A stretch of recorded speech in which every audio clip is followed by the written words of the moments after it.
Boa noite e bem-vindos a mais um Café Literário da Sociedade Psicanalítica de Porto Alegre. Essa é uma atividade realizada toda segunda terça-feira do mês, às 19h30, e tem como objetivo compartilhar psicanálise, literatura e cultura com a comunidade. Sou Maria Regina Limeira Ortiz, psicanalista e coordenadora do Café Literário. Hoje iremos conversar sobre o livro A Simples Beleza do Inesperado, de Marcelo Gleiser, físico, escritor, que hoje irá comparecer como comentador dessa obra, em conjunto com a nossa colega psicanalista Viviane Mondrazac. Então, iniciamos com o Marcelo. Ok. Boa noite a todos e a todas. É um prazer participar. Eu acho muito gratificante saber que o meu livro tem esse interesse de ser discutido por vocês. Eu espero que aqueles que leram o livro tenham gostado, tenham se inspirado de alguma forma por ele. E eu vou fazer uma coisa que, em geral, eu não faço, mas eu acabei de escrever um epílogo para a nova edição americana desse livro. Esse livro saiu nos Estados Unidos em 2016. E eu soube há um mês atrás que ele vai ser reimpresso pela editora da Universidade de Chicago. Então, a editora me pediu para escrever um epílogo, uma reflexão sobre o livro. E eu achei que cabe bem, já que a ideia é essa, né, de nós conversarmos um pouco sobre as ideias desse livro, talvez um pouco sobre o subtexto desse livro. Eu traduzi aqui automaticamente as coisas que eu escrevi em inglês para vocês. Então, isso é uma coisa assim totalmente de primeira mão, né, porque esse texto não foi nem publicado ainda em inglês, mas eu vou estar, então, dividindo ele com vocês. Ok? Eu espero que isso ajude um pouco na nossa conversa. Então, vamos lá. Então, A Simples Beleza do Inesperado não é um livro convencional sobre pesca, ou pesca fly, né, como se diz no Brasil. Na verdade, ele não é um livro sobre pesca, mesmo que pesca seja o que, de uma certa forma, costure a narrativa do livro. No seu coração, né, A Simples Beleza do Inesperado é sobre a confluência de duas formas de se conhecer, do conhecimento, o que os filósofos chamam de ser e devir. Aqueles que leram o livro certamente perceberam que, com a exceção memorável de uma única aparição do Herman Melville, que escreveu Moby Dick, todas as epígrafes do livro são dos fragmentos do Heráclitos, que foi um filósofo pré-socrático da Grécia Antiga que viveu em Éfeso em torno de 500 anos antes de Cristo. E o Heráclito foi aquele que defendia a visão de mundo em que todas as coisas e todas as criaturas estão sempre num estado constante de fluxo, de transformação. O Heráclito era o bardo da impermanência, do devir. Ele dizia, se bem que não é exatamente isso que ele dizia, mas ele é famoso pela frase que diz que ninguém pode pisar no mesmo rio duas vezes, porque na segunda vez nem a pessoa nem o rio são os mesmos. Ou seja, tudo está sempre em fluxo, tudo está sempre em transformação, nada permanece. O tempo passa, nós envelhecemos, as montanhas se transformam em areia, estrelas nascem e eventualmente morrem, o universo expande. Existir é estar dentro, é ser abraçado pela história. O ser, por outro lado, é um estado de permanência, de não mudança. Um outro filósofo pré-socrático, Parmênides, propôs que, se nós realmente queremos encontrar a essência primordial da realidade, a essência mais profunda do que é real, do que é verdade, nós não devemos perder tempo com coisas que são transientes. Qual é o uso de uma coisa ilusiva quando a gente procura pelo eterno? A essência mais verdadeira significa permanência. Aquilo que é imune ao tempo, que é imune ao tempo e a sua capacidade inexorável de transformação. O que é não pode mudar, porque se ele muda, ele se transforma naquilo que não é. Então, a ideia do Parmênides, né, esse filósofo que influenciou profundamente o Platão, e muitos outros, né, a ideia de que se você realmente quer entender a natureza da verdade, você deve fixar a sua atenção não naquilo que se transforma, mas naquilo que não se transforma, no que é permanente. Então, você vê, existe uma tensão entre o ser e o devir, em inglês being and becoming, né? Que, de uma certa forma, estão em estado de guerra desde a época da Grécia pré-socrática, né? E, de uma certa forma, continuam em guerra. Mas essa guerra, na verdade, ela vem de uma teimosia intelectual que insiste que a gente tem que encontrar uma resposta simples para a complexidade da existência, que ela deve ser isso ou aquilo. Como a gente vê nesse livro, o grande historiador de ideias, o Isaiah Berlin, chamou essa teimosia em encontrar uma resposta a falácia iônica. Por que falácia iônica? Porque os iônicos eram os filósofos pré-socráticos que defendiam a ideia de que tudo tinha uma resposta simples e única, né? Que, aliás, o Heráclito, junto com o Tales e o Anaximandro e o Anaxímenes, todos esses filósofos faziam parte da chamada escola iônica, né? Iônia é uma região que hoje fica na costa oeste da Turquia, né? Onde fica Mileto. Então, daí tem Tales de Mileto, Anaximandro e Anaxímenes de Mileto, toda essa turma veio de lá.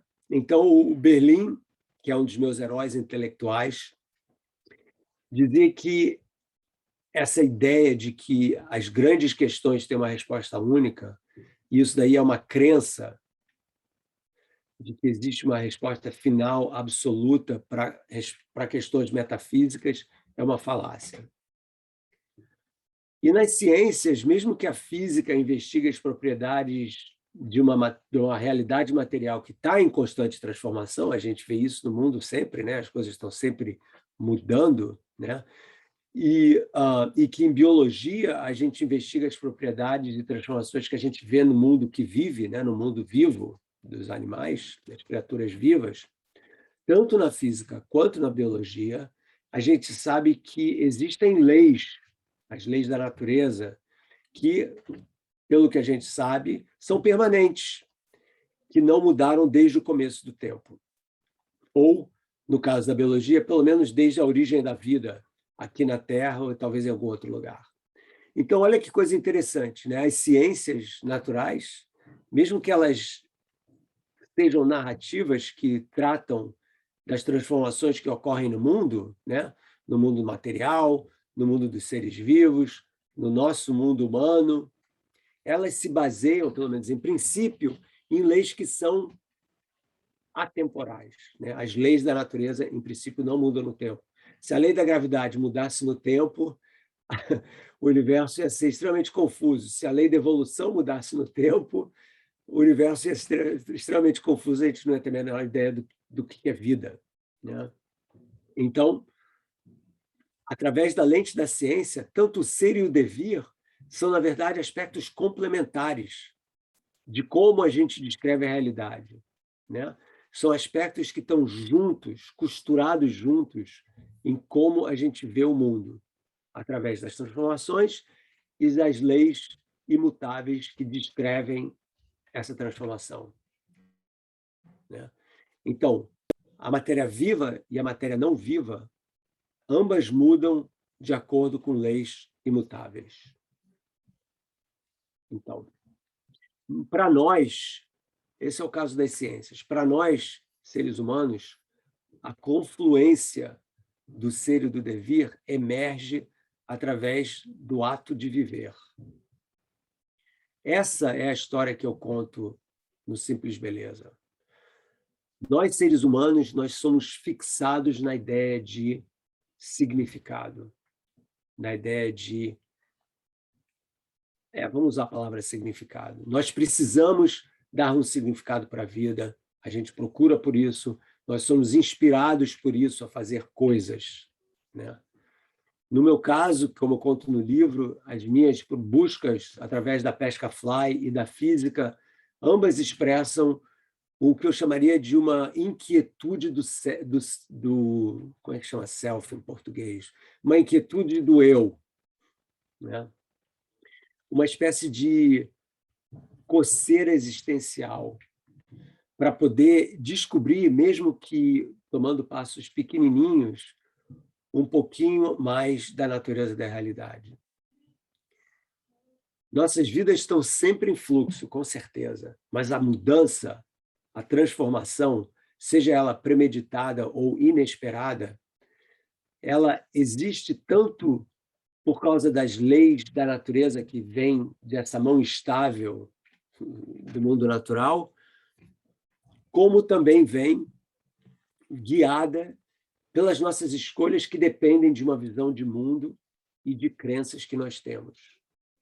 Então, quando a gente se transforma, quando a gente faz escolhas sobre quem nós somos, em que passo, que direção a gente vai, a gente está dependendo tanto de como a natureza funciona. Nós somos totalmente imersos no ambiente natural, mesmo que a gente se esconda nas cidades, em selvas de concreto, sem a luz do sol, sem comida, sem metabolismo, a gente não existe. Então, não tem como escapar na nossa relação com o natural, mesmo que muita gente tente, né? E, por outro lado, a gente tem essa relação com as nossas escolhas que vêm de todo um contexto cultural e existencial em qual nós construímos a nossa vida. Algumas das coisas a gente não escolhe, por exemplo, você não escolhe os seus pais, você não escolhe muitas das coisas que acontecem na sua infância, né? Mas, eventualmente, à medida em que você vai tendo uma certa autonomia na vida, você vai fazendo escolhas, né, que vão guiando a sua vida, e essas escolhas se baseiam nas suas crenças, naquilo que você acredita, nos valores que você tem e na sua visão de mundo, né? E mesmo que essa visão de mundo e esses valores devam ser sempre reexaminados, são eles que fazem o chão sólido no qual nós fazemos as nossas escolhas, sejam elas por uma direção nova, ou se a mudança vem de uma forma inesperada e fora do nosso controle, um acidente, uma doença inexitada e tal, como nós vamos reagir a isso, né? Porque existem duas formas, né, de transformação, né? Uma delas é você seguir um caminho que você está determinado a seguir por algum motivo, e uma outra é quando a vida te joga uma coisa na frente que você não esperava, e você então tem a escolha, entre aspas, algumas pessoas têm mais ou menos capacidade ou possibilidade de escolher, em como você vai reagir com relação a isso que está acontecendo. Uma coisa meio estoica, né, dos estoicos, né, que é a ideia de que você não necessariamente tem o poder de escolher como a vida vai lhe presentear certas coisas, mas certamente você tem a capacidade, ou deveria ter a capacidade de saber como reagir àquilo, né? Você pode ficar preso no tráfego e xingar todo mundo e ficar desesperado, você não vai mudar o tráfego, você vai continuar preso ali no tráfego. Ou você pode lidar com isso como um fator que tem a ver com a sua escolha de viver numa área urbana e usar esse tempo para crescer como indivíduo, ouvir um podcast, alguma coisa interessante, um livro, etc. Então, existem várias maneiras com que você pode reagir a isso, né? Então, mesmo que as escolhas que a gente faz ao longo do caminho possam se dirigir para uma direção meio que nova, né? E certamente essas são as direções que, em geral, são as mais generosas, né? Para que nós possamos nos reinventar, né?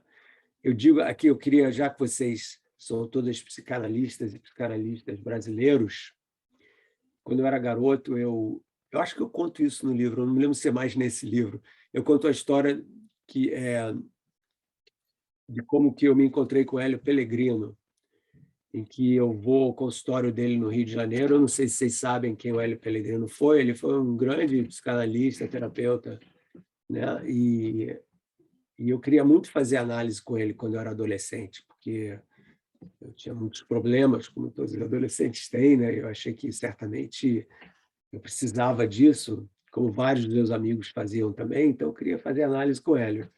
Aí eu fui no consultório do Hélio e contei toda a história da minha vida, as perdas, as escolhas, os desafios e tal. E no final dessa conversa, o Hélio me faz a seguinte pergunta: mas Marcelo, por que você quer fazer análise? Eu falei: mas puxa, eu passei uma hora aqui contando essas tragédias todas da minha vida, não basta? E o Hélio me deu uma resposta que eu nunca mais esqueci, que é uma resposta que eu repito com muita frequência, que ele falou: não, Marcelo, porque para mim, eu tinha 19, 20 anos na época, para mim, o que realmente importa é a sua procura. É você, através da sua busca, da sua procura, você encontrar um caminho para se autocurar. E a análise, de uma certa forma, indica esse caminho para pessoas que não têm a sorte ou a capacidade ou a experiência necessária para encontrar um caminho, mas você, através do seu questionamento na física, seu questionamento na área mais mística do conhecimento, para mim, você já tem um caminho que é o caminho da sua procura. Então, segue esse caminho, vai em frente e vamos ver no que vai dar. Então, os meus amigos que faziam análise há vários anos falam: pô, o Hélio te deu alta na entrevista, cara, como é possível uma coisa dessas? Entendeu? Então, eu saí de lá meio desapontado e tal, mas eu conto muito essa história, porque conta um pouco a necessidade que nós temos de traçar um caminho, né? E esse caminho, de uma certa forma, é o veículo da sua procura, né? Então, quando a gente faz escolhas e a gente vê como essas escolhas vão, de uma certa forma, acarretar em mudanças ou não, né? Tanto rejeitando elas, isso não deu certo, ou indo em frente e falando, sim, vamos abraçar essa nova direção da minha vida, porque essa é uma direção que está me fazendo repensar a minha visão de mundo, né? E isso, para mim, é uma coisa sempre muito importante, né? A nossa capacidade, a nossa abertura, a nossa humildade para a gente poder repensar quem nós somos e em que mundo a gente vive. Então, você tem que, de uma certa forma, abraçar. Eu estou falando muito em abraço hoje, por algum motivo, deve ser Covid, vocês depois me explicam por que eu estou falando sobre. Abraçar essa capacidade que a gente pode ter de viver esse loop feedback existencial em que você escolhe alguma coisa, segue esse caminho, analisa a sua posição, no que eu chamaria de uma exploração do possível, né? Então, o caminho da sua vida é uma exploração do possível. Então, o Simples Beleza é tanto uma exploração do meu possível, como um convite ao leitor para que ele ou ela possam explorar o possível deles e delas. Eu ainda tenho tempo, Maria Regina, para continuar? Tem? Ok. Muitos leitores, especialmente os que fazem pesca fly, e certamente os que fizeram críticas do livro aqui nos Estados Unidos, em revistas mais especializadas, ficaram chocados com o final do livro. Eu quero falar um pouco sobre o final do livro. Porque a história começa, né, com o aprendiz humilde timidamente entrando no templo sagrado da arte da pesca fly, né, aquela coisa do zen e da arte da pesca fly, né? Se dedica, esse aprendiz, que sou eu, no caso, né, muitos anos atrás, se dedica com muita intensidade a aprender as tradições e as técnicas disso, seguindo vários mestres e guias, né? E quando ele, no caso eu, né, aprende, ou tem pelo menos um certo nível de competência nessa área, ele decide abandonar a tribo e se rebelar contra a própria raison d'être, da pesca fly, que é pegar peixe, como toda pesca é, né? Então, então para que você fez isso tudo? Você passou esses anos todos aprendendo, comprando equipamento, praticando, para abandonar tudo? Essa conclusão extremamente superficial seria de alguém que vê a pesca fly simplesmente como uma prática para você matar o peixe, né? Um outro exemplo da maestria do ser humano com relação ao mundo natural, né?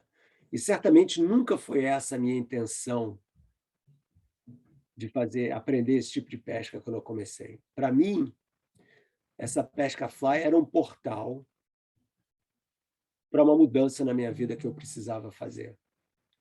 Os rios e as montanhas estavam me convidando e eu tinha que ir, né? Eu tinha que ir explorar o mundo natural de forma a poder voltar a mim mesmo, encontrar um caminho de volta à minha essência. Então, o Simples Beleza é uma espécie de jornada de autoconhecimento, né? Como todo como toda devoção mais profunda a uma determinada causa ou busca deveria ser, né? Para ter sucesso, o viajante tem que estar aberto para aprender durante o processo, aberto para reexaminar valores que tinha antes, valores e crenças que tinha antes, e poder adotar novas posturas. Todo aprendiz começa a sua jornada na expectativa de se tornar o herói da sua grande vida, saga da sua vida, né? Então, vou repetir isso, né? Todo aprendiz começa a sua jornada na expectativa de se tornar o herói da saga da sua vida. Você tem que emergir triunfante, né? Para isso, o herói tem que encontrar vários desafios ao longo do caminho. E apenas quando ele encontra esses desafios e não foge deles, mas encara eles, é que ele vai poder entender a sua essência mais profunda. Ao longo dessa jornada, a visão de mundo do herói vai mudar e deve mudar. E o herói vai conquistar o seu maior inimigo, que é a ignorância de si mesmo. Pelo menos até que apareçam novas questões e o herói então parte numa nova busca, sem a expectativa de ser a última. Porque não existe a última busca, existem as buscas que a gente vai tendo durante a vida, né? Porque o nosso eu mais profundo, ele está escondido da gente por por infinitas camadas de véus. Então a gente tem que ir levantando esses véus aos poucos, e cada uma dessas buscas, de uma certa forma, é um mecanismo que a gente tem, é uma necessidade, é uma expressão da nossa necessidade de querer chegar um pouco mais perto de quem nós somos. Então, através dessa pesca fly, eu reencontrei aquele menino, o Marcelo menino, né? Que é uma representação imaginária da minha conexão espiritual com a natureza. É isso que, para mim, simboliza esse menino, uma conexão imaginária da minha conexão espiritual com a natureza, que a vida me fez perder durante um tempo, porque você se ocupa, você se dedica ao trabalho, a obter coisas e fazer, criar uma vida, uma família, e você meio que vai esquecendo. Então, por isso eu sou muito grato a eu ter entrado nesse caminho, né? A ideia de me encontrar com a natureza de uma forma espiritual estava lá quando eu tinha 10 anos e está lá hoje, né? Mesmo que hoje ela seja temperada por toda uma experiência de vida de muitas décadas, né? E pelo tipo de mundo em que a gente vive, e pela realização não, isso não é uma boa tradução, pela compreensão do dano terrível que a nossa espécie tem perpetrado e vai continuar a perpetrar, continua perpetrando no ambiente natural. Aquele rio lá na Islândia, em que eu pesco a minha última truta, né? Naquele rio, a beleza daquela truta me ensinou a parar de abusar da sua liberdade, né? E essa compreensão, naquele momento, veio como uma espécie de revelação, a cristalização de anos de busca. Aquela emoção de você capturar uma outra forma de vida, né? Um peixe ou uma caça, se você é um caçador, né? De você entrar num mundo paralelo, usando, no caso ali, a vara da pesca, tinha obscurecido a verdadeira razão pela qual eu entrei em tantos rios com uma vara na mão. Essa razão era me aproximar da natureza, a minha imersão no mundo natural como um portal para mim mesmo,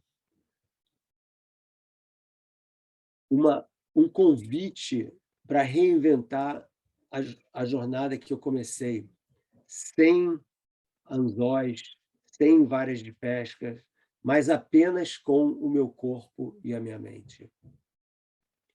E foi então que eu reentrei no mundo natural sem pesca, o espírito agora expandido, então eu podia sair da água para poder contemplar a plenitude do mundo, eu fazendo parte dele e ele fazendo parte de mim. É isso. Então, Obrigada, Marcelo. Muito esse é o obrigada. epílogo da nova edição, que eventualmente, se sair uma outra edição no Brasil, que provavelmente vai sair, vai fazer parte daquela edição também. Muito legal. Bom, nós vamos passar a palavra para a nossa colega Viviane, e quero também informar os participantes que quem quiser participar da discussão pode clicar na mão abaixo na barra, que eu irei chamando então depois por ordem de inscrição. A palavra agora então com a Viviane. Bom, então, fora o livro, tem agora o que tu falaste todo o tempo, de uma forma emocionada, e eu acho que muito sensível. Então, ainda tem mais esse depoimento que vem de um lugar que nos transmite, eu acho, que alguma coisa de muita sinceridade, de muita importância. Esse encontro, para mim, é um inesperado, muito bom.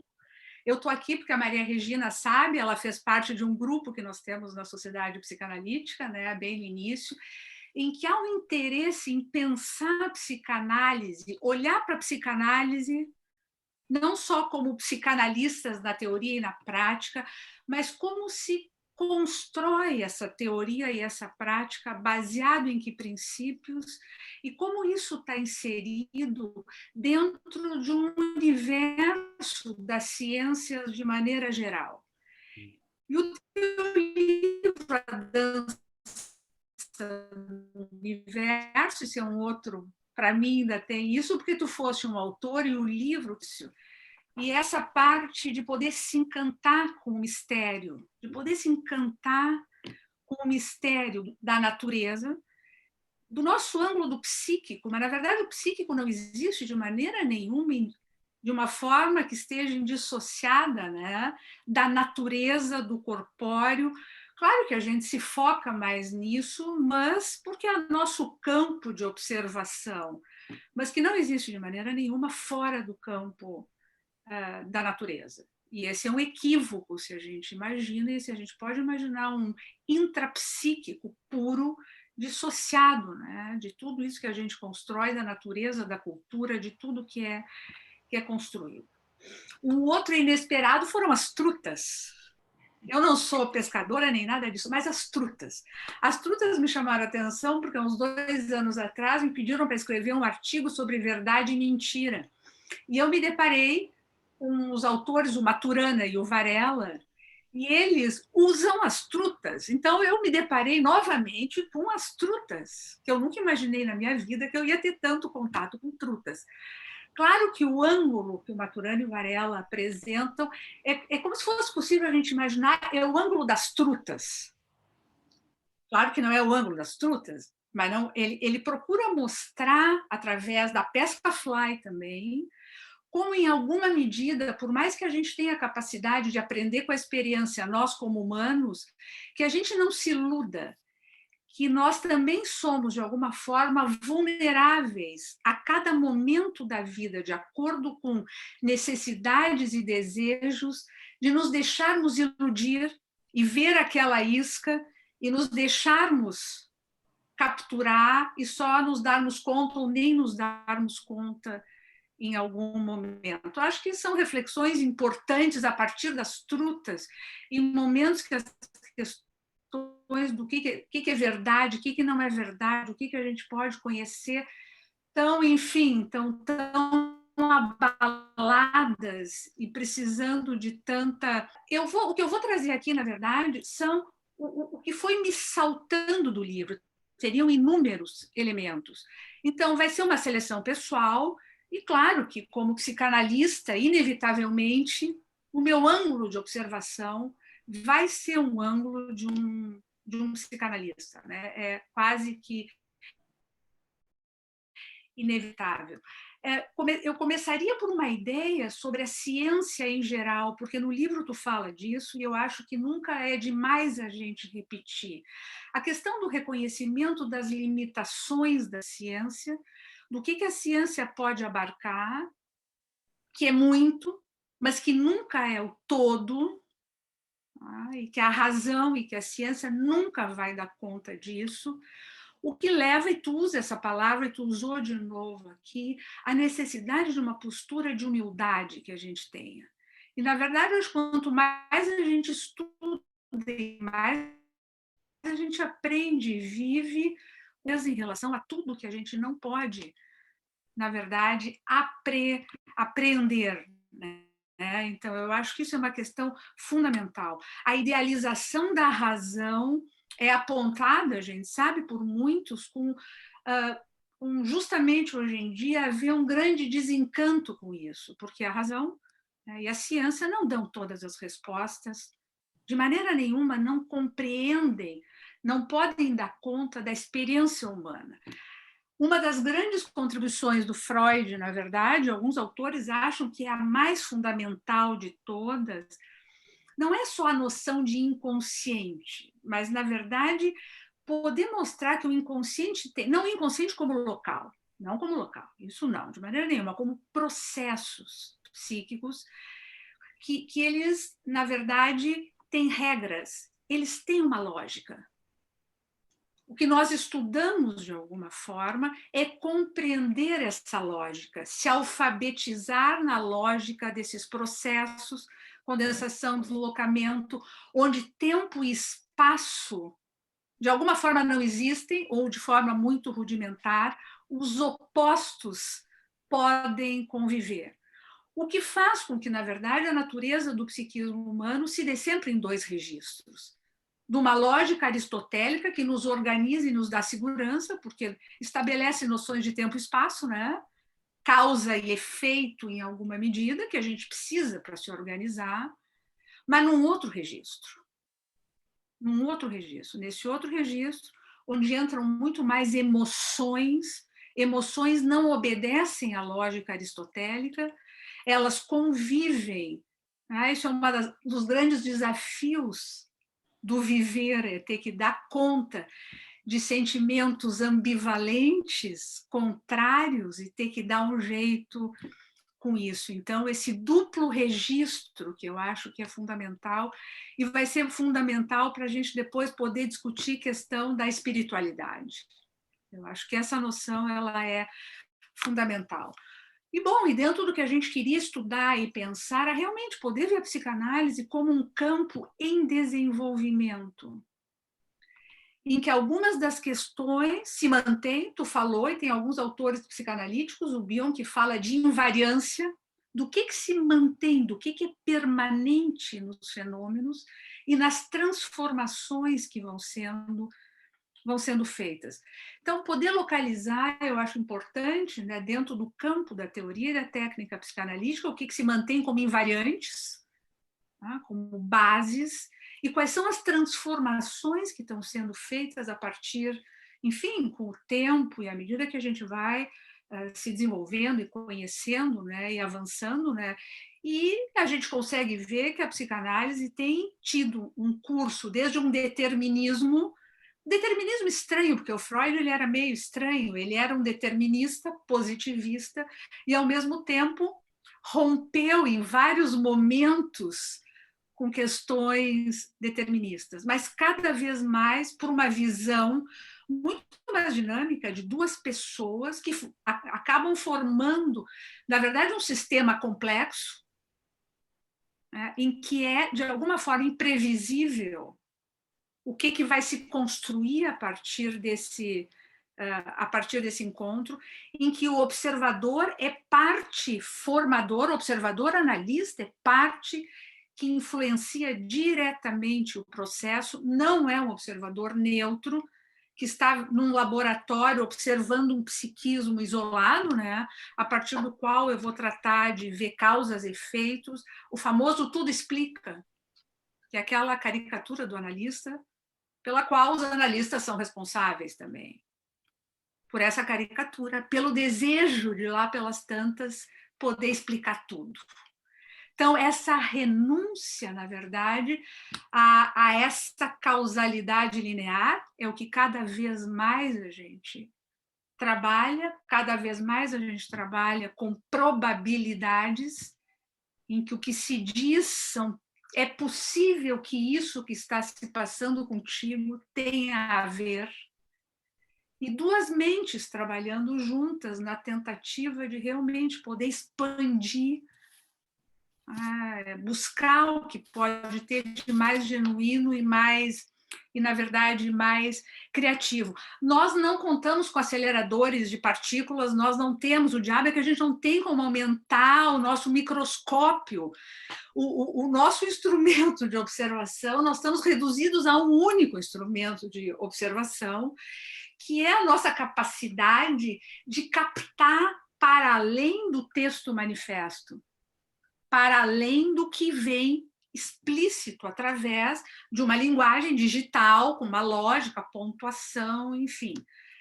Na verdade, não deixa de ser a gente usar o que é mais básico do humano, já que nós somos mamíferos. E que, na verdade, mamíferos, na verdade, transmitem estados emocionais para muito além das palavras. Então, o nosso único microscópio, até o momento, não sei se um dia vamos achar outro, mas por enquanto, é a capacidade da gente poder, o que é muito difícil, afrouxar o pensamento lógico, o que é muito, muito, muito difícil da gente fazer. Porque, na verdade, é o que nos dá segurança, nos organiza, né? Tempo, espaço, enfim. E tentar captar o que é da ordem da experiência emocional, do que é transmitido através,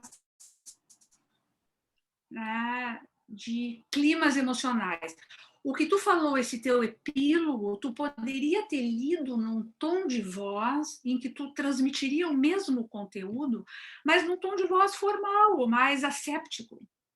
O tom de voz da leitura transmite, e é o que no final das contas vai determinar como é que o receptor vai poder receber essa mensagem, por sinais que não são só verbais e digitais, que são analógicos, e que são essa transmissão característica mamífera, nada de esferas, uma característica básica, muito original, que a gente tem que poder utilizar na vida de maneira geral, que é o que nos permite ter empatia, se colocar no lugar do outro e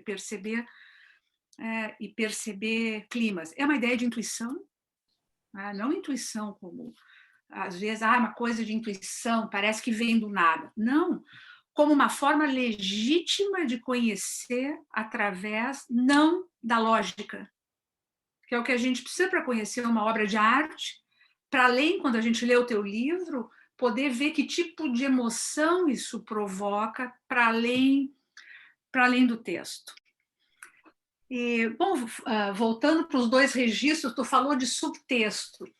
Para mim, o teu livro tem um subtexto, claro que é o meu subtexto, que eu quis, né?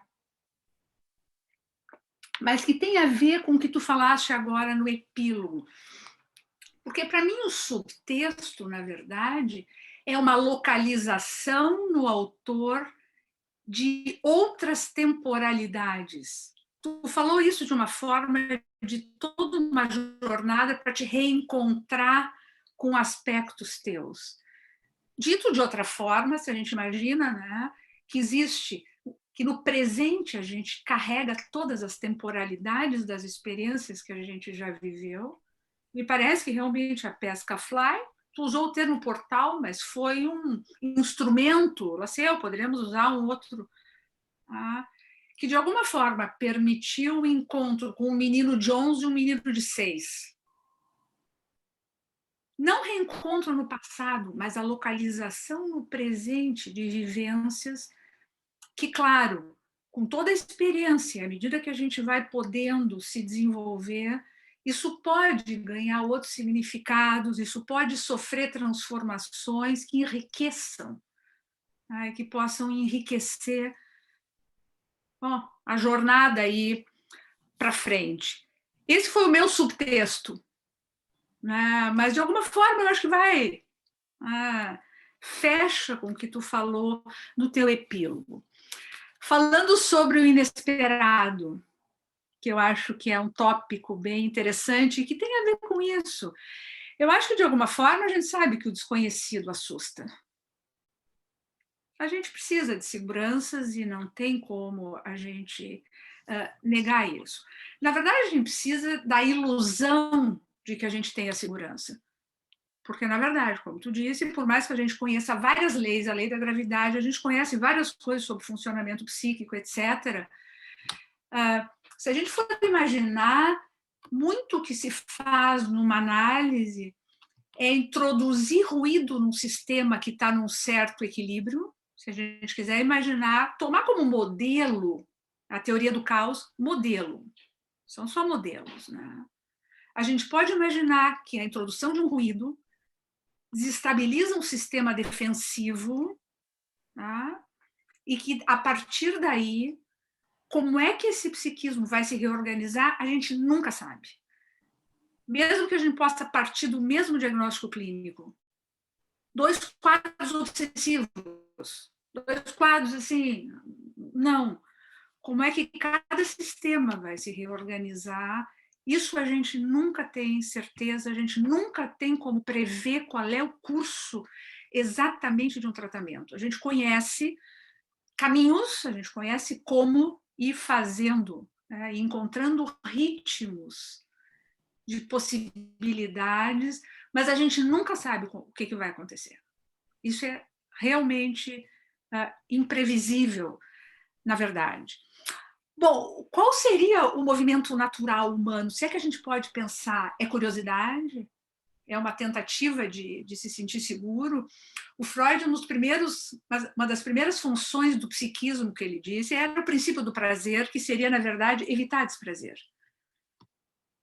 Evitar sofrimento psíquico, né? Que esse seria um dos grandes princípios. Depois ele encontrou outro princípio, dar sentido. A gente precisa dar sentido para as coisas, e é como se a mente não sossegasse enquanto não pudesse dar sentido para várias experiências. E sim, a gente pode imaginar na beleza, simples beleza do inesperado, quando o inesperado não foge muito das probabilidades.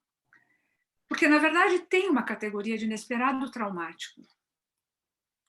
Aquele inesperado que, na verdade, ele ultrapassa a capacidade, ou porque você é muito jovem, ou porque o psiquismo está com poucos recursos, não tem como enfrentar. Na pandemia, agora, a gente viu uma profusão de respostas diferentes diante de um inesperado, que obriga que cada um mobilize recursos, e que são infinitos, a gente não tem como. Cada um, né, isso aí existe uma variedade de recursos que podem ou não ser mobilizados. Então, o inesperado traumático, ele de alguma forma sempre nos assombra. Sempre nos assombra. Aquilo que vai exceder a capacidade do meu psiquismo de dar conta e de e de suportar. Esse não tem uma beleza, no sentido dessa beleza, como se ele caísse num extremo do espectro, que aí ultrapassa e sobrecarrega, né? E sobrecarrega muito. Claro que o ideal seria se a gente conseguisse alguma combinação possível entre recursos que fazem com que a gente possa se sentir seguro, saber mais ou menos onde está pisando, mas que isso não engesse, que isso não nos engesse dentro de um sistema defensivo que nos impossibilite respirar e fazer aberturas para o novo. Seria, na verdade, né, seria um ideal. Me chamou a atenção porque quando tu me falou, agora que tu estava falando sobre a gente se encontrar a essência, eu tinha pensado num autor que é o Winnicott, que ele fala muito do verdadeiro e falso self, dentro de um modelo de que a gente nasce e no desafio de viver, a gente tem que ir enfrentando desde o início. Barriga da mãe, mas barriga da mãe hoje em dia já é quase uma coisa antiquada. Proveta, sabe-se lá o que vai ser um dia. Ah, tem que deixar aberto, a gente não sabe mais. Barriga de mãe está começando a cair mais um pouco, periga ficar já obsoleto. Mas, enfim, de que o desafio de viver é um desafio. Né? O viver nos faz ter que nos defrontar com frustrações, desejos, medos, inseguranças, meia dúzia, não são muitos os sentimentos. Eles se combinam de formas infinitas, nunca igual de uma pessoa para outra. Mas se a gente for ver bem, é meia dúzia de sentimentos e não muito mais do que isso. Em mil combinações. E é como se nessa tarefa e nesse desafio de viver, precisar do outro, ser dependente, ter que se dar conta do bebê humano, na verdade, o quanto ele é impotente e o quanto somos e continuamos sendo, na verdade. É uma ilusão de que a razão domina a natureza. Não domina, não tem, né? Nós não temos isso. É como se a gente fosse agregando camadas. Tu falaste em véus, seriam de alguma forma camadas de recursos, né? Que a gente precisa ir criando para enfrentar a vida e para se proteger, né? Para não sair por aí só se machucando, mas que se espera que não nos afaste muito do que é mais verdadeiro, que no final acho que é a grande busca, é o que pode haver de mais verdadeiro. Para terminar, talvez a parte da espiritualidade, que tu mesmo diz que isso aí tem muita discussão, como é que não é, religioso, não é? Como é que é essa história, como é que um cientista, enfim. Então, eu acho que essa história, essa questão de que nós vivemos num duplo registro, e não só no registro da lógica, eu acho que, de alguma forma, nos ajuda a conversar sobre esse tema. A religião é diferente, porque a religião, na verdade, ela sistematiza e ela ritualiza. Cada religião dentro de um sistema mais obsessivo, mais punitivo, menos punitivo. As religiões orientais são as menos ritualizadas. Tá? Mas elas correspondem às orientais menos. Mas elas correspondem sempre a procurar satisfazer o nosso eterno desejo de poder crer em alguma coisa que nos garante, que nos protege, que vai nos amparar e que nós não vamos ser, né, seres tão frágeis como, no final das contas, nós somos. A psicanálise ficou muito marcada com essa história contra a religião, né? O Freud ele escreveu O Futuro de uma Ilusão, falando das questões do papel das religiões, enfim. Aí o Romain Rolland escreveu uma carta para ele, depois, falando de um sentimento oceânico, uma sensação de se sentir uno com a natureza, alguma coisa assim, de que ele tinha experimentado, o Romain Rolland, várias vezes. O Freud ouviu o que o Romain Rolland disse, e de alguma forma ele relacionou isso com aquele desejo da gente poder recuperar alguma coisa daquela ilusão da onipotência quando se está fusionado com a mãe, alguma coisa de formar um uno, de alguma coisa, de um sentimento que vem como um sentimento de poder formar essa unidade com a mãe natureza, com a mãe, alguma forma, né, de restabelecer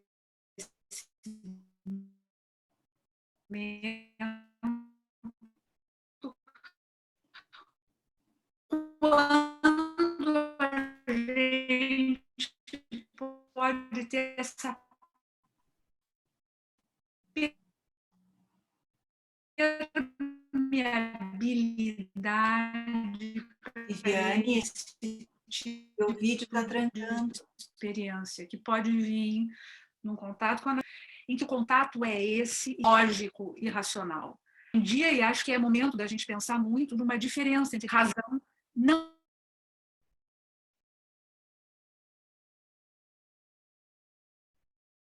Não, pessoal, acho que perdemos a Viviane.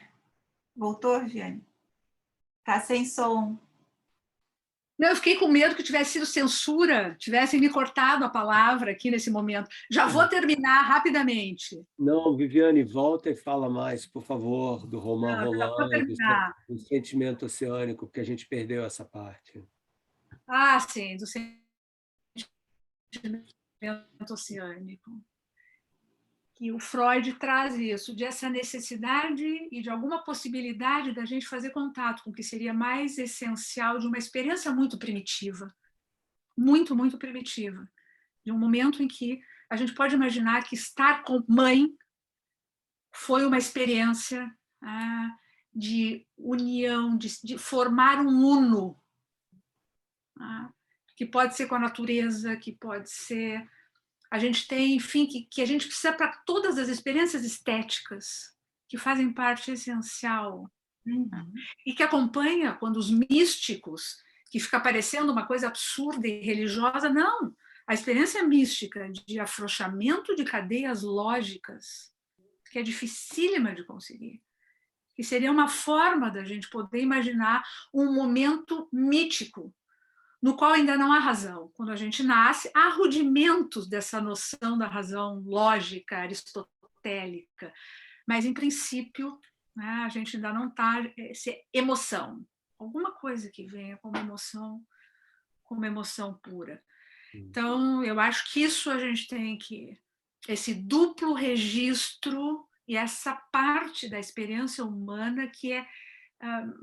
Ela é essencial, ela está e ela não pode ser perdida em nenhum tipo de experiência, nem no pensamento científico mais abstrato. Então, quando eu vejo cientistas, e nas minhas leituras, eu li o teu livro, Heisenberg, e a gente vai ler cientistas que se preocuparam em descrever um pouco essa experiência que vai além das equações, vamos chamar assim, né? Esse resgate dessa dimensão da experiência, que não pode, de maneira nenhuma, ser negligenciada nem perdida. O que as religiões fazem com isso é outra coisa. Aí são outras sistematizações, aí, bom, isso aí é outro departamento. E acho que hoje em dia a gente tem que ter isso muito presente, inclusive essa possível diferença entre razão, uma razão aristotélica, tempo, espaço, causalidade, que é essencial, a gente precisa disso. O que é a não-razão, que é da ordem dessas outras experiências? Que são experiências intuitivas, que são experiências que têm a ver com emoção, que é uma forma de conhecer qualquer coisa, e é a primeira forma, é a forma mais automática, é a que a gente nasce, digamos, é a mais inicial, e a anti-razão. A anti-razão é outra coisa. Não é esse outro território da experiência. A anti-razão é uma oposição lógica, racional, baseada em premissas falsas que podem levar a gente a achar que a Terra é plana. É uma anti-razão, que eu acho que é um fenômeno que a gente tem se deparado, que nós temos compromisso, responsabilidade em poder discutir, em poder trazer, inclusive, essa diferença. A anti-razão é outra coisa, porque ela tem uma racionalidade diferente que ataca a razão. A não-razão não ataca a razão, ela só é de outra ordem, de uma ordem muito primitiva, mas essencial, ela nunca pode ser abandonada, de maneira nenhuma, da experiência. E no fim do teu livro, eu tive um outro inesperado, porque faz 2 anos nós estivemos na Islândia.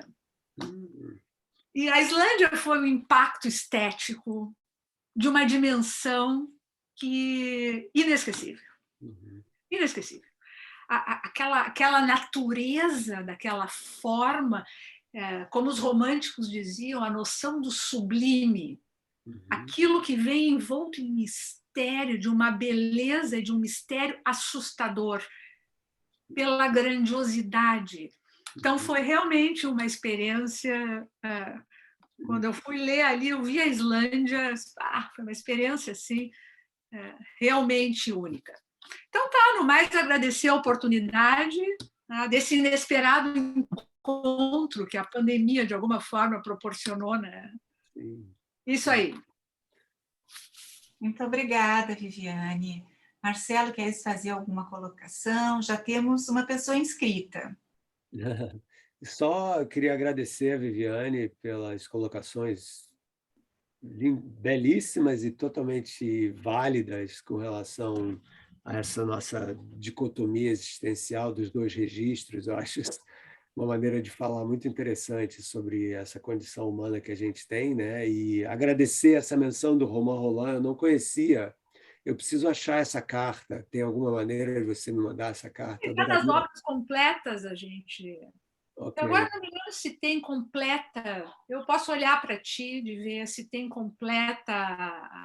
Mas a gente acha a carta do Romain Rolland para o Freud. É muito legal a descrição dele. Pois é, eu acho sensacional essa ideia. Muito interessante. E o Freud, que não era bobo, ouviu. Espero que sim, né? E o outro que o Freud, se não ouviu, deveria ter ouvido, era o Martin Buber, que foi um outro grande existencialista místico, né? Que tem toda uma colocação com a relação com o divino, que é um momento de transcendência, né? do eu, né? Vamos dizer assim, e que o que o Martin Buber falou, o William James também falou, né? Naquele livro dele, né? As experiências, como é que fala isso em português? Algo como o compêndio das experiências religiosas ou algo do gênero, em que William James diz que por trás de todas as religiões, organizadas ou não, existe a semente desse impulso religioso, que é uma coisa que transcende todos os dogmas, que é uma necessidade humana da gente se relacionar com o mistério, como a gente já comentou um pouquinho antes. Então, ele dizia que Santa Teresa d'Ávila e vários outros místicos cristãos e não cristãos, né, que falam dessa experiência que o Romain Rolland chamou de sentimento oceânico e tal, né, que eu acho fantástica essa ideia, tem a ver com essa transcendência do eu, né? Você se dissolve numa realidade que é muito maior do que a sua, né? E esse impulso é celebrado pelo William James como sendo, vamos dizer assim, o cerne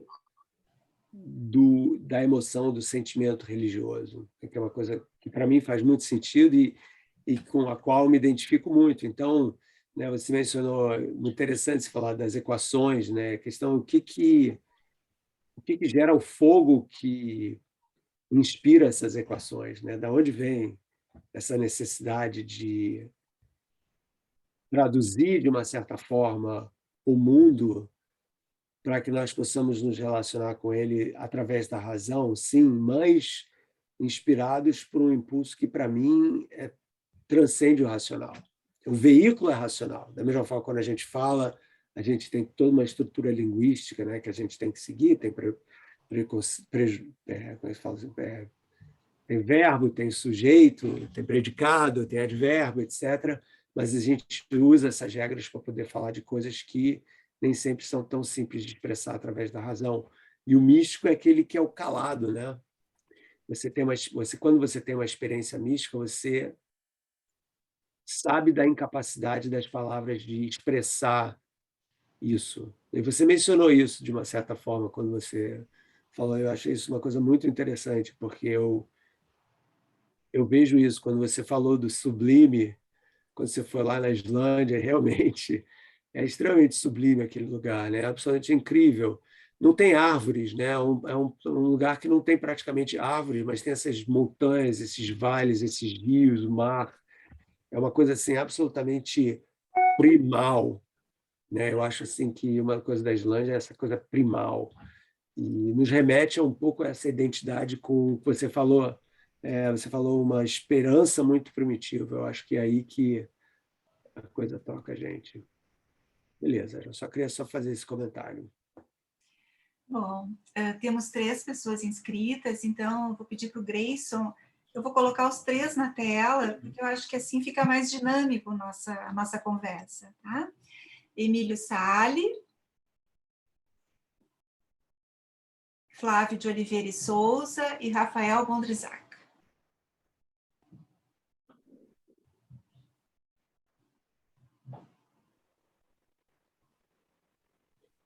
Não tem nenhum parentesco com a Viviane, obviamente, né?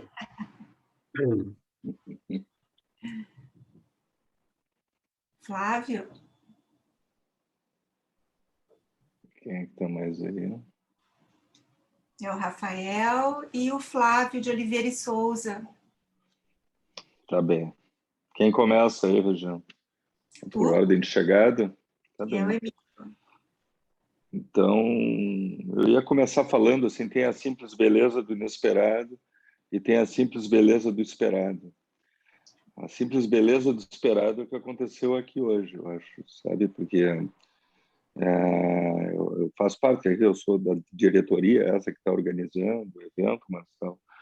E quando a Regina me falou que tu virias, né, pessoa aqui para comentar o teu livro, eu falei, vai ser uma atividade muito legal essa aqui para nós. Vai ser uma atividade que vai coroar esse café literário, que é uma atividade que a gente preza muito, a tua presença nos honra muito.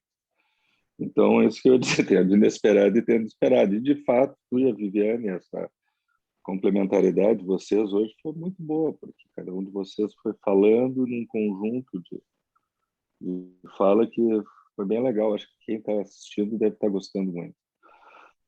O que eu achei assim do que me marcou do teu livro, assim, primeiro ele é um livro, se tivesse que resumir, ele é um livro tocante. Tocante porque é algo que nos toca, né? Toca porque ele é vivo e eu acho que tu te mostra ali, Marcelo. Tu não tem medo até de te mostrar, pelo menos. Eu acho que tu é corajoso, tu te mostra bem como é que tu é e pelo menos uma parte tua, né? E é isso que eu acho que dá essa veracidade, essa autenticidade para o livro, que fica tão legal de ler. Tem várias coisas que a gente pode pensar do teu livro, né? Eu fiquei pensando que talvez o que mais me chamou a atenção é que a gente tem que estar aberto se a gente quiser pegar a beleza do inesperado. Senão os salmões vão pular, né? As frutas vão passar, a natureza vai se abrir e a gente não vai observar. Se a gente não tiver com a mente mais aberta assim, para ver. Então, isso me chamou a atenção. Além disso, a forma é muito clara que tu consegue explicar conceitos da física que são tão difíceis de compreender, tu consegue torná-los, pelo menos, um pouco mais palatáveis. Uma ideia do multiverso, aquelas ondas sidéricas, a gente consegue, pelo menos, imaginar um pouco do que deve ser a complexidade desse mundo tão profundo, assim. Como a Viviane falou, a gente lida com as profundezas também, mas a gente não tem esses instrumentos que vocês têm, o acelerador de partículas, a gente ir tão a fundo na coisa. Mas o que eu queria te fazer, na verdade, são duas questões que eu queria te perguntar. Tá?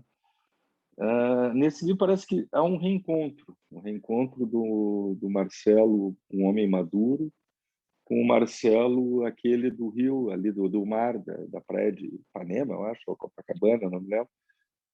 Mas é da praia ali no Rio de Janeiro, né, Marcelo? Que tu começou com aquela coisa tua observação do mar, o teu contato com a natureza, e depois, mais velho, tu vai reencontrando um pouco esse contato teu aí com a pesca, né?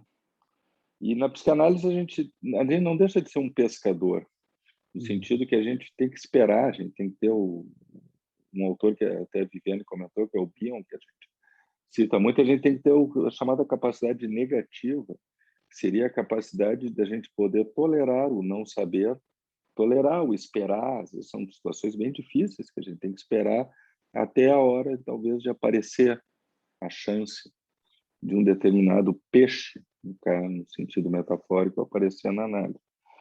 E eu fiquei pensando, quando tu falou agora do teu epílogo aqui, do Pellegrino, eu fiquei pensando se tu continuasse, depois que ficasse só com o Pellegrino, ou tu pedisse também, tu chegasse a fazer algum período teu de psicanálise. Uma questão minha que eu queria te perguntar, que eu fiquei curioso, porque tu parece ter uma profundidade, assim, nessa busca da tua essência, e se depois do Pellegrino tu tivesse depois outras experiências tuas,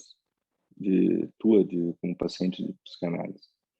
E eu fiquei muito curioso, tia, a segunda coisa que eu quero te perguntar é o episódio da cristaleira, que é aquele episódio da cristaleira, ele é um episódio sui generis, e me lembrou uma situação de um paciente meu, que alguns anos atrás ele veio e começou as sessões, assim, logo ele me falou, não, tu é, Emílio, tu é taurino, Emílio. Eu achei, pá, como assim eu sou taurino? Eu sou taurino. Mas como é que tu sabe que eu sou taurino? Fiquei pensando, e aquela coisa do psicanalista, por que tu acha? Por que tu acha isso? Por que tu acha aquilo? E coisa. E ele foi insistindo, sabe?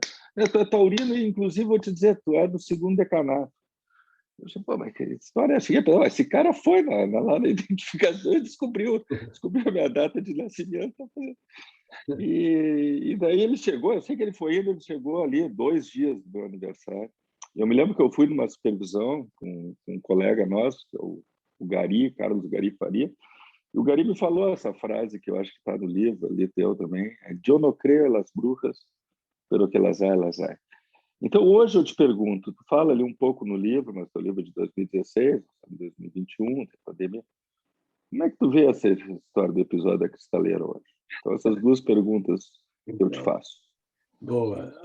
Então, a primeira eu não fiz análise depois do Pellegrino, eu tive um curtíssimo período de terapia quando eu tinha 30 anos, talvez, lá na Califórnia, com uma terapeuta brasileira gaúcha junguiana, que morava em Santa Bárbara, e que eu nem sabia que ela era brasileira, eu achei assim na lista telefônica, porque eu estava me divorciando da minha primeira esposa, estava complicada a vida e tal, e eu fui ter com ela e tal, e foi uma experiência de alguns meses, e foi muito boa, foi bem positiva. Assim, só o fato de eu ter encontrado uma brasileira junguiana, né, foi muito interessante, mas não foi nada muito profundo, nem muito longo, e depois disso eu não fiz mais.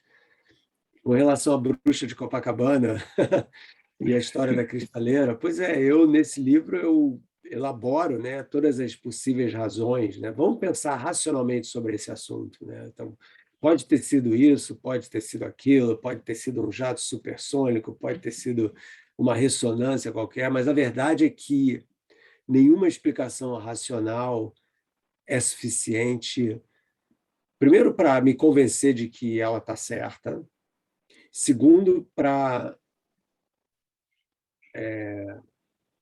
ilustrar o poder da emoção que eu senti naquele momento, que foi, como você pode imaginar, de arrepiar os cabelos, né? Que é uma coisa que eu falo no livro, eu acho, né? Que se fosse só a cristaleira, tudo bem, mas Teve 2, né? a sincronicidade dos 2 eventos é que realmente é incrível, né? E você falar que é porque as ondas de som provocaram, é muito pouco provável que nada que isso. Então, o que sobra? Sobra o mistério, sobra o não saber, né? Então, quando eu reflito sobre esse episódio, eu entendo que foi ali, talvez, que eu comecei a entender, mesmo que eu tenha trabalhado durante décadas, não trabalho mais, mas trabalhado durante décadas na teoria de tudo, né? Em você tentar unificar as leis da natureza, eu acho que ali já foi plantada a semente de que essa busca é totalmente fútil, e por trás dessa busca existe uma espécie de vício monoteísta de tentar entender tudo com uma explicação única, né? E que, na verdade, a dúvida sempre está lá, sempre vai permanecer, né? Então você escolhe, né? Você pode acreditar em macumba, ou você pode falar, existem coisas no mundo que eu não sou capaz de entender racionalmente, mas nem por isso elas deixam de ter acontecido.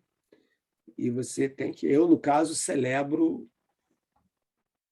o não conhecer nesse sentido, entendeu? Então, para mim, eu não preciso explicar tudo para ser uma pessoa realizada na vida, vamos dizer assim. Ao contrário, eu acho que a convivência com o mistério é uma coisa que enobrece as pessoas. Então, eu sigo esse caminho. Então, a verdade, Emília, é que eu não tenho a menor ideia do que aconteceu, como aconteceu, né? Mas aconteceu. Tá bem, tá legal. Flávio de Oliveira e Souza. Abre teu microfone, Flávio.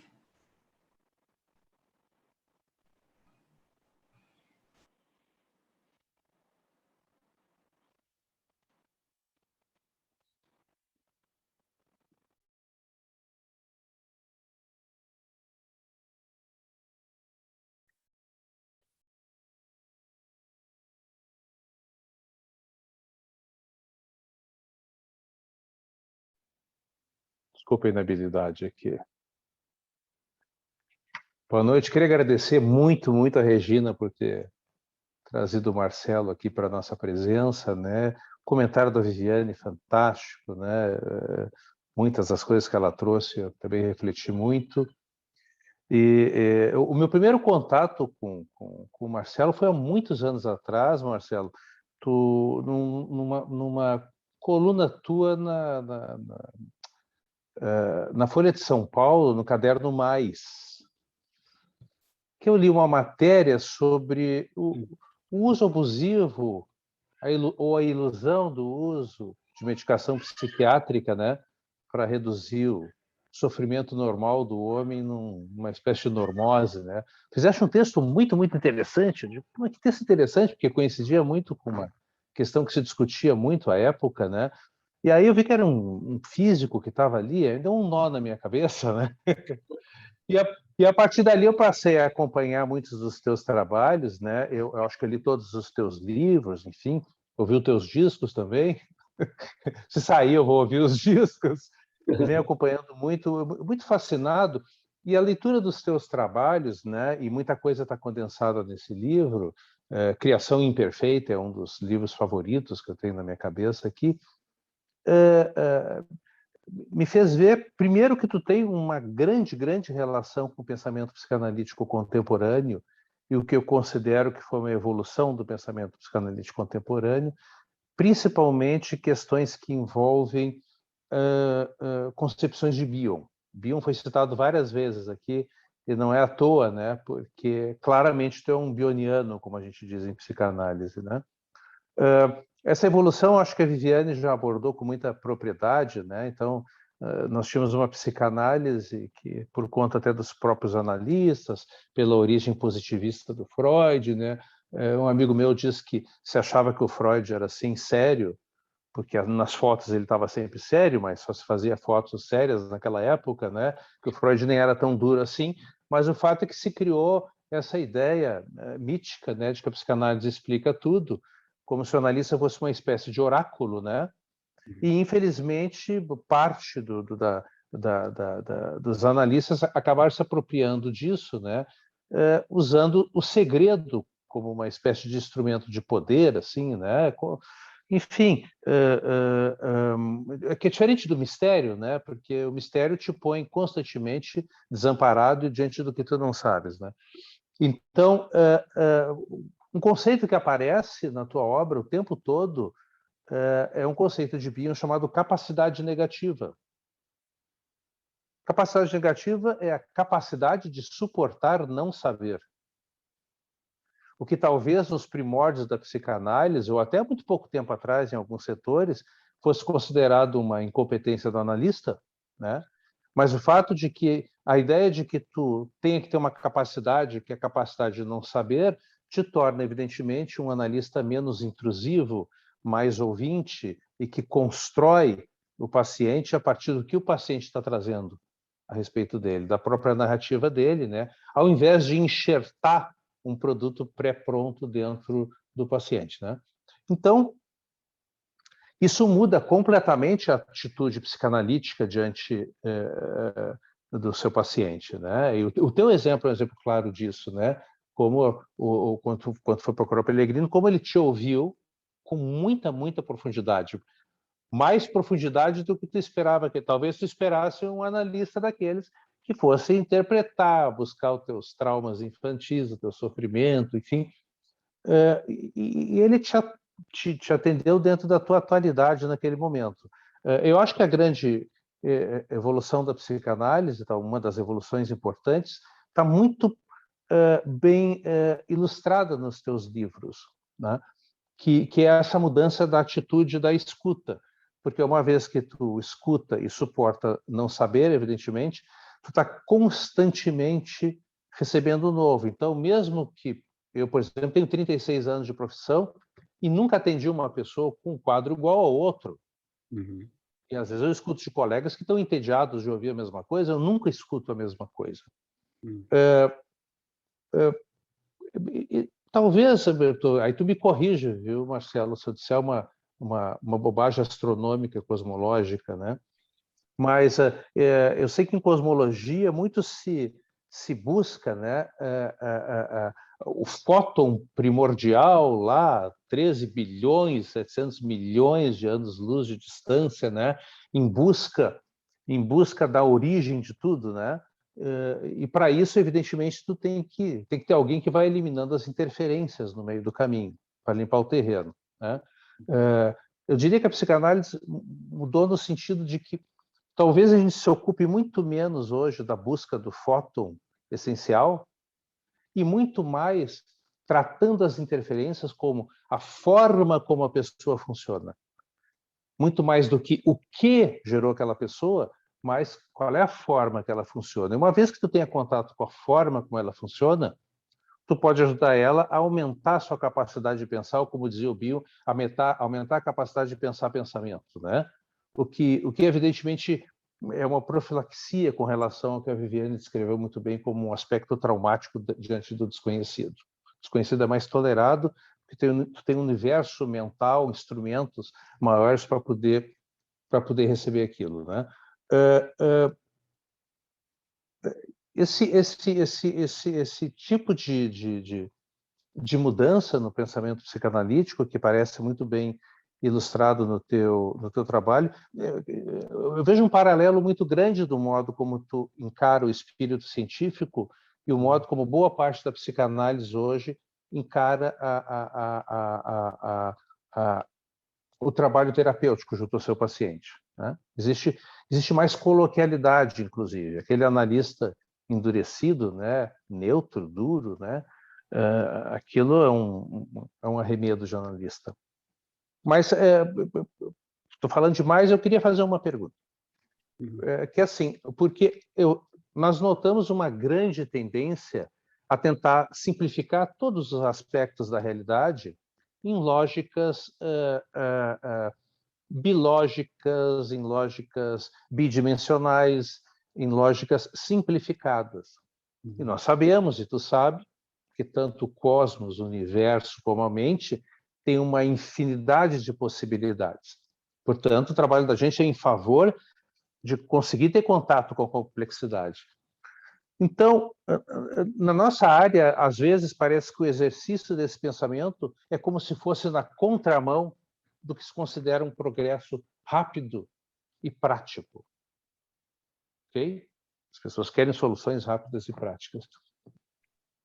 Como é que na tua área isso aparece, se é que aparece, né? Essa pressão para simplificar a realidade uma realidade em preto e branco, uma realidade certo ou errado, que no Brasil vivemos uma tragédia com relação a isso, né? Em função da necropolítica, né, que tem regido o nosso país, do negacionismo, né, que eu concordo com o que tu disse no livro, que o medo do desconhecido leva à simplificação de uma realidade complexa, né? Enfim, eu queria agradecer muito a tua presença aqui conosco. É uma chance de ouro poder te ouvir. Caiu a conexão um pouco antes de eu falar contigo. Eu estou longe, eu estou numa praia isolado na Bahia aqui, perdi a conexão, me deu um desespero. Muito obrigado, viu, por me ouvir. Um grande abraço, Marcelo. Obrigado, Flávio.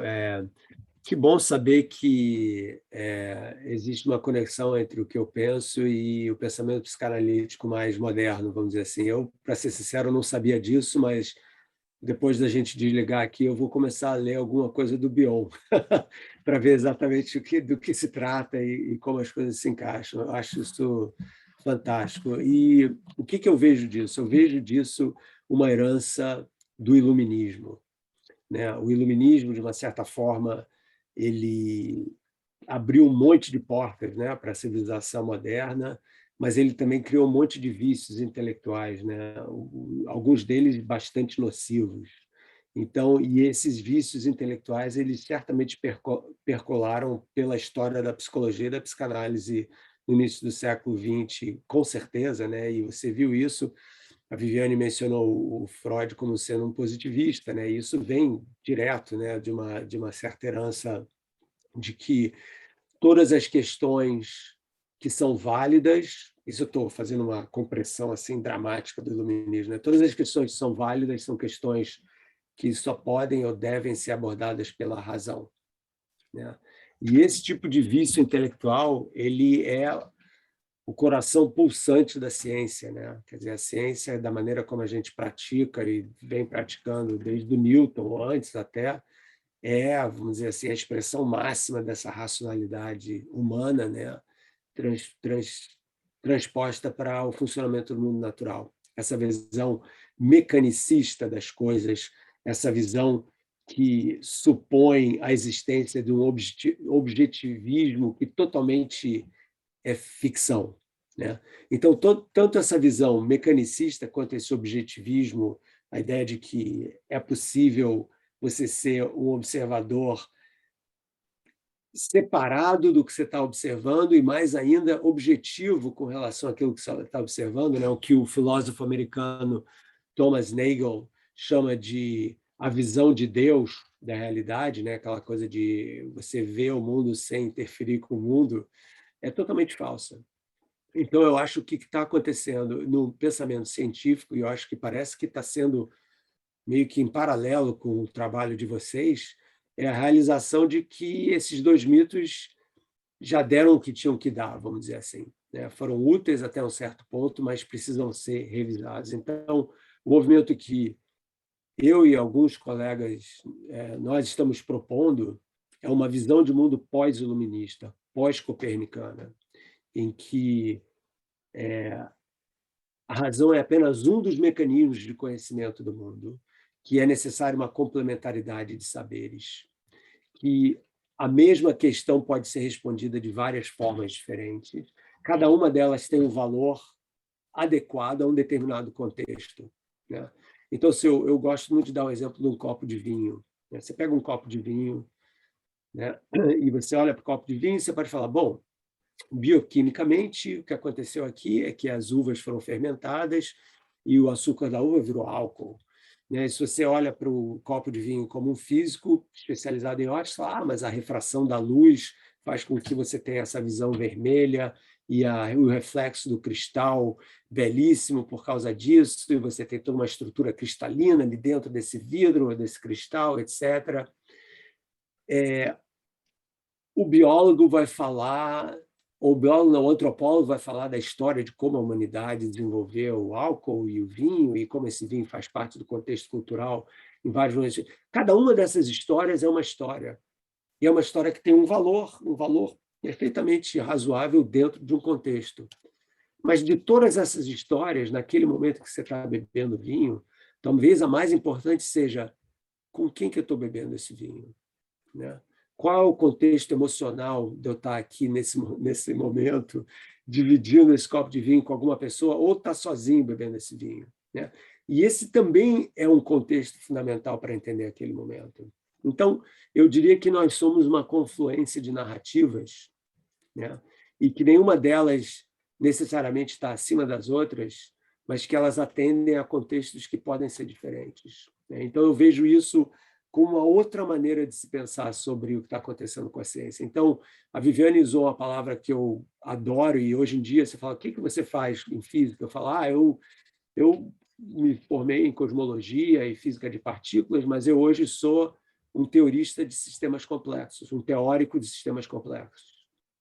Eu trabalho com exatamente a noção de como você pode matematizar a complexidade de sistemas com muitas partes interagindo entre si, né? E para esse tipo de ciência, você precisa de um mecanismo completamente diferente, uma história, uma narrativa completamente diferente. Então, bacana, eu vou ler o Bion, né? E eu acho que a gente tem que celebrar essas histórias todas, né? Elas todas são importantes, principalmente uma volta, um retorno, uma releitura das culturas nativas de todo mundo, no Brasil e outros países também. Rafael, pessoal, a gente está se aproximando do nosso final da hora, então... Eu também prometo ser mais, eu vou ser sucinto. Então, primeiro, parabéns, Marcelo, pelo livro. Eu fui presenteado, né, pelos meus pais pelo livro, então foi um prazer encontrar dessa forma, né, pela sociedade montar uma atividade dessa. Mas eu vou fazer uma pergunta, tá? Vou dar uma rápida introdução, uma pergunta típica, é um prazer poder falar um pouco contigo, né?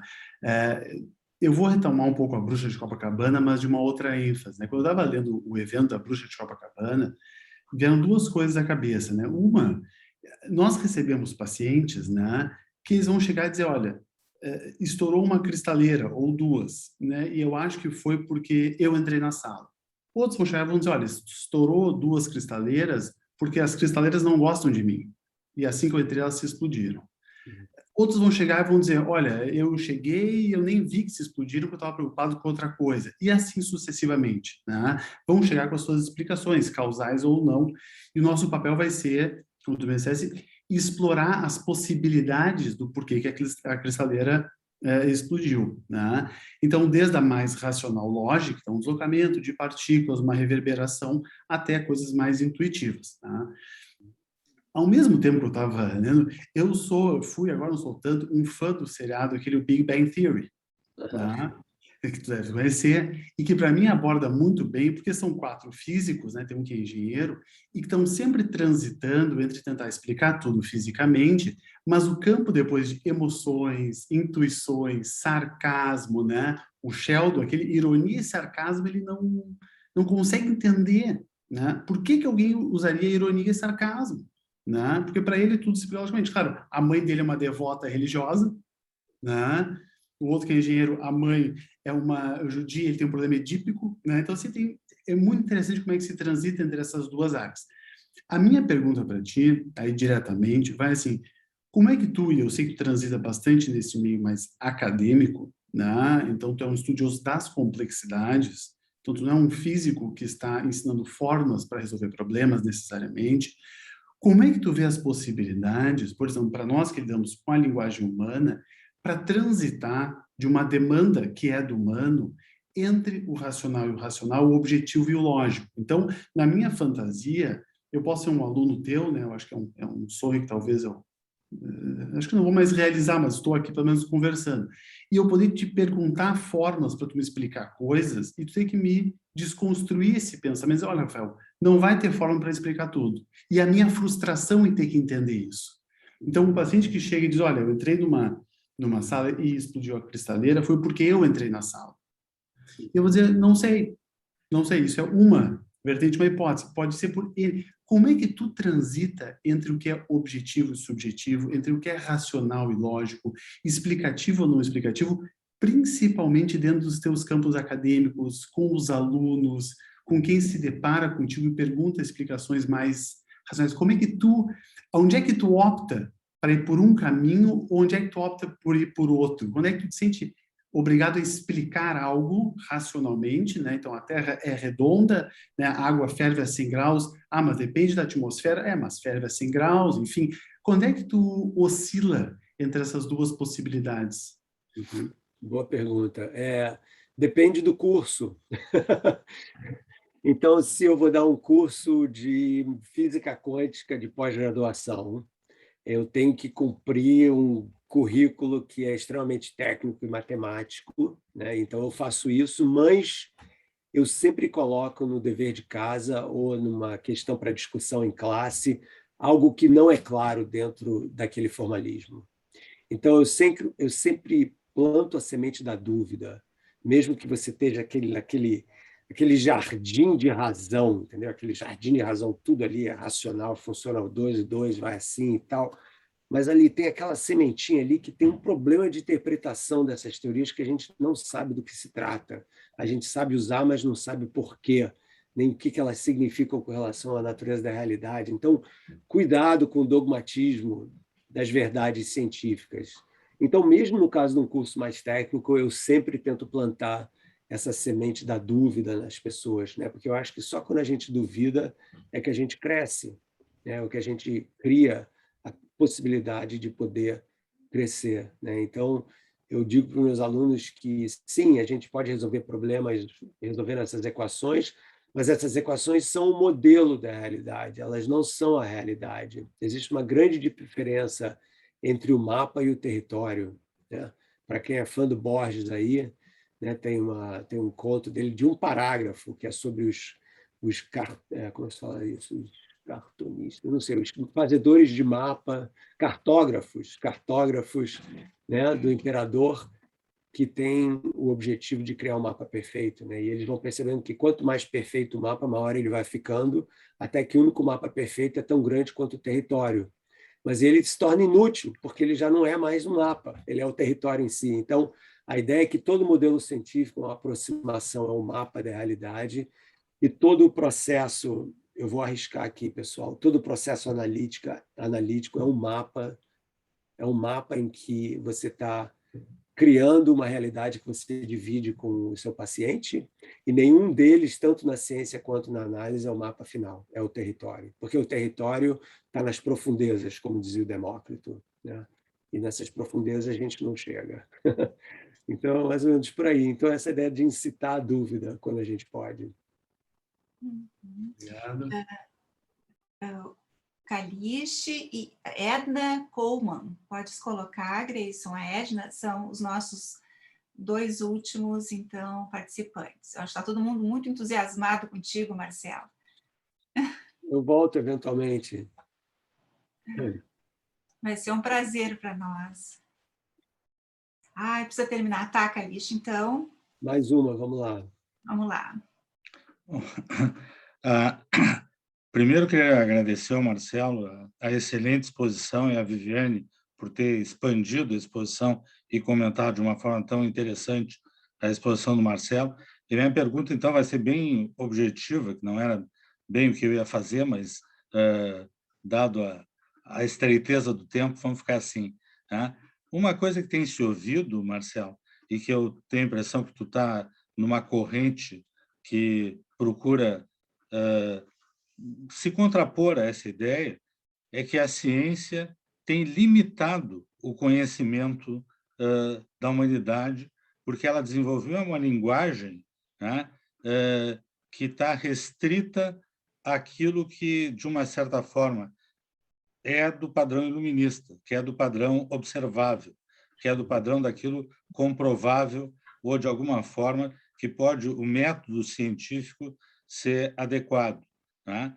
Então, tem uma série de pensadores que acham que a ciência tem limitado exatamente esse conhecimento humano, né? E eu tenho a impressão que tu está na contracorrente disso, junto com outros colegas teus, né? E acho que tu até deixasse isso mais ou menos claro. Mas, como é para mim ser bem breve, eu vou ter que deixar assim a pergunta para ela ficar fácil de responder. Muito obrigado. De nada. Eu acho que certamente a crítica científica é válida, né? Especialmente quando ela é proposta como sendo a explicação única para as coisas, né? Então, eu acho que o problema é esse excepcionalismo científico, que tem gente que chama de cientismo, né? A ideia de que apenas as explicações científicas, e científicas dentro dessa visão mais positivista aí que você está mencionando, de validação empírica, etc., são válidas. Essa visão é uma visão que está antiquada e que precisa mudar, né? Porque uma das coisas mais fundamentais que a ciência se esqueceu, a ciência da forma como a gente pratica, é nós dentro dela, né? Toda ciência é criação humana. Então, a gente não pode tentar tirar da ciência, da narrativa científica, a nossa presença, porque ela toda é consequência da nossa presença, né? Então, como você reformula, como você repensa a narrativa científica agora de um ponto de vista de um observador humano que tem limitações, que tem contextos culturais, você precisa pensar de uma forma diferente, né? Então, é o que eu estava mencionando um pouquinho antes, da ideia da ilusão do objetivismo, né, dentro do processo científico, em que ele realmente não existe, porque sempre a perspectiva, a visão de qualquer narrativa é a nossa visão, né? E a nossa visão é colorida pelo tipo de animal que nós somos, pela maneira como nós pensamos sobre o mundo. Então, essa insistência na verdade científica como sendo a verdade final, me parece um pouco meio cálice de Graal, vamos dizer assim, né? E que isso, nesse momento, até ficou mais intenso pela capacidade de comunicação no mundo inteiro e globalização, que isso criou uma linguagem em que tu tem que entrar nessa carreira. Por outro lado, a gente também tem que entender que a ciência funciona, né? Você entra no avião e você acredita no avião porque, obviamente, a ciência funciona. Então, não é desmerecer o processo científico, mas é entender aonde ele é importante, aonde ele é menos importante. É isso. Obrigado.